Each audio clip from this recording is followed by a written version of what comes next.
Welcome to Tales of the Famous, the channel that drags the greatest legends back into the merciless light of truth, that tears away the carefully polished masks of the untouchable icons, that dives without hesitation into the darkest corners of glory and takes you where no one else dares to follow.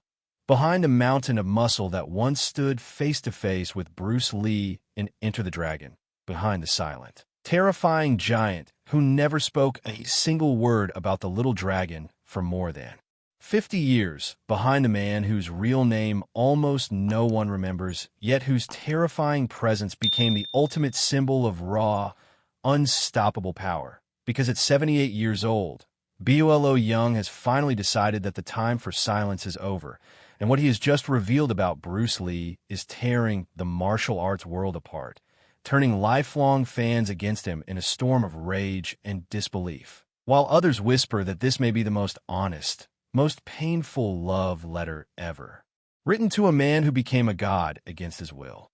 For half a century beyond the lookout, Yeung said nothing.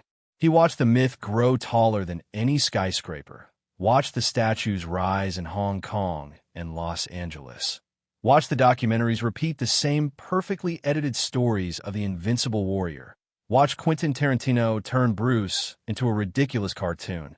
Watch the world worship a flawless hero who never existed, and he kept his mouth shut out of respect, out of loyalty, perhaps out of fear that the truth would wound more deeply than any lie ever could. But in 2024 and 2025, something finally broke inside the man who once lifted 300 kilos as if they were feathers and scared entire film crews just by walking onto the set. And when Bolo Yeung speaks, the earth itself seems to listen. Guangzhou, July 3rd, 1946. China is still bleeding from the Japanese occupation and the civil war that followed. Families are torn apart, food is scarce, and in the midst of this chaos, a boy is born to a modest businessman and a housewife who pray every day that their son will simply survive. They name him Yang Zi, and from the age of 4 they send him to learn kung fu because the streets are ruled by gangs, and a boy must know how to protect himself. By 10, he is already exploring acrobatics and lifting weights made from scrap metal and concrete blocks. And by 16, he has become a colossus, veins like rivers across his arms, a chest that looks carved from granite, winning bodybuilding contests across southern China and earning the title Mr. Guangzhou, then Mr. Hong Kong for 10 consecutive years. Yet communist China offers no future for a giant who dreams beyond the borders. So in 1967, at 21 years old, with nothing but a small bag of clothes and muscles forged in pain and hunger, he crosses the border illegally and lands in Hong Kong, ready to conquer the world or die trying. Hong Kong in the late 60s is a neon jungle of opportunity and violence, where triads control the night and the film industry is exploding. Bolo starts as a bouncer in the bars of Wan Chai, then as a personal trainer in a gym frequented by gangsters and actors alike, and his physique rapidly becomes legendary.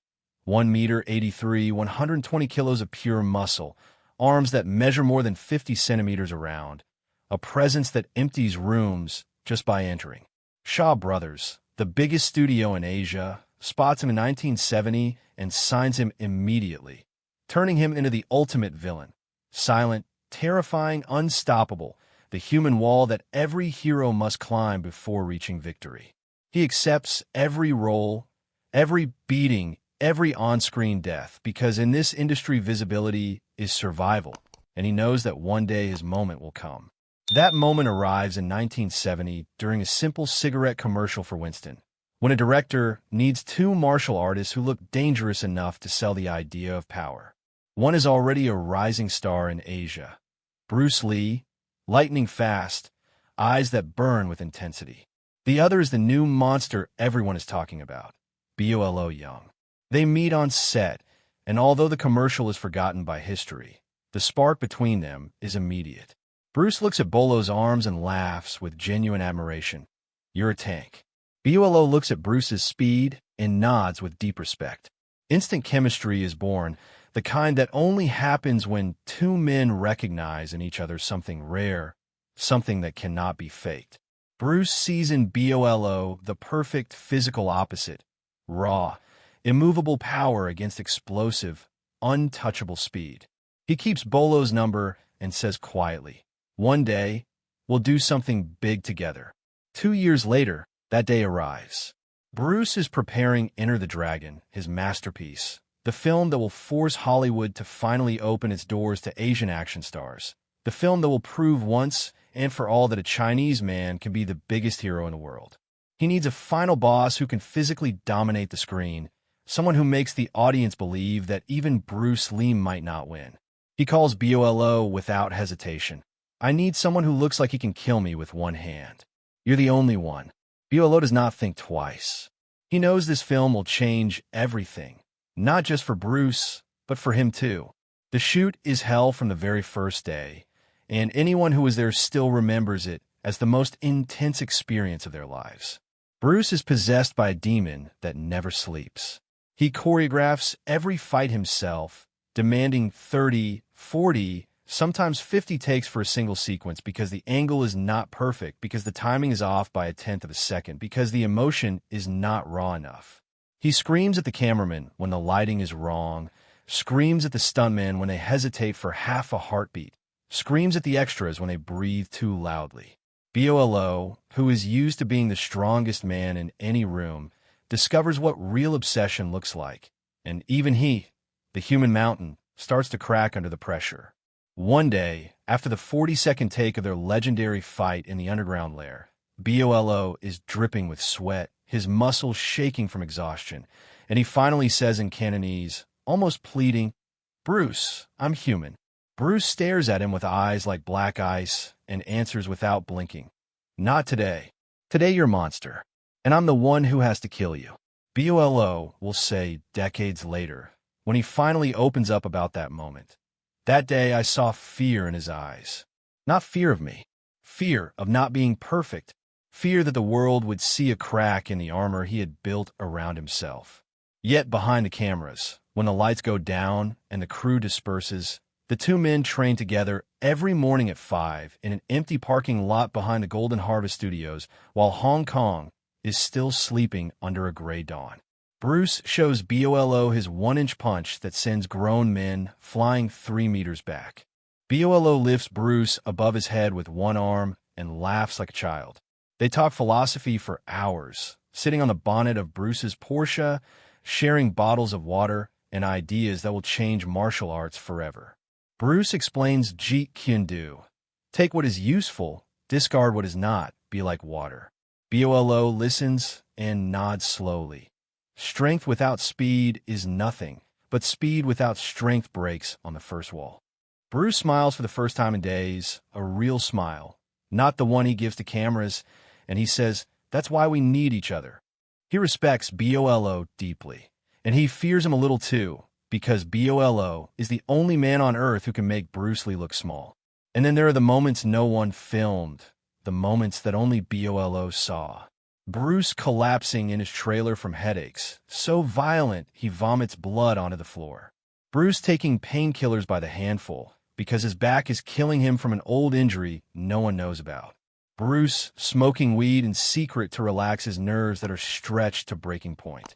Bruce crying alone at night because he hasn't seen his children in months and the guilt is eating him alive. Bolo sees everything.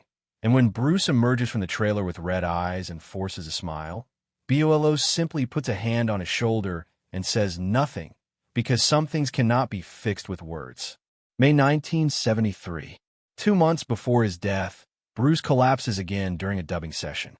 Cerebral edema. Doctors beg him to slow down, to rest, to live. He laughs. Slow down? The world is finally listening. He finishes the film. He signs for Game of Death. He tells Bolo over the phone, "After this one, we do our own film. You and me against the world. Just wait." July 20th, 1973. Bruce dies in Betty Ting Pei's apartment. Bolo is one of the first to be told. He doesn't cry in public. He stands like a statue at the funeral, arms crossed, eyes dry. But 50 years later, in 2024 and 2025, when interviewers finally dare to ask the question he always avoided, he speaks, and his voice, deep and calm, shakes the world. And what he says destroys everything we thought we knew. Bruce was not invincible. He was afraid every single day. Afraid of failing. Afraid the world would say, see, a Chinese can't be number one. He trained like a madman because he thought if he stopped for 1 second, they would see he was just a man. He wasn't always nice. He could be cruel on set. He screamed at people until they cried.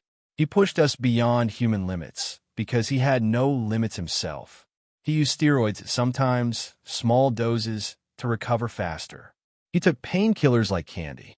He hadn't slept more than 4 hours a night in years. He was killing himself to prove something no one asked him to prove. He wasn't a god. He was a man who was terrified of being human. Fans explode with rage. How dare Bolo say this? He's jealous. He's destroying the legend. Bolo answers calmly, in his deep voice that still commands respect at 78. I loved him. That's why I tell the truth. A legend made of lies is not a legend. It's a prison. Bruce deserved to be free. Enter the Dragon is released 6 days after Bruce's death. It earns $400 million. Bolo becomes world famous overnight.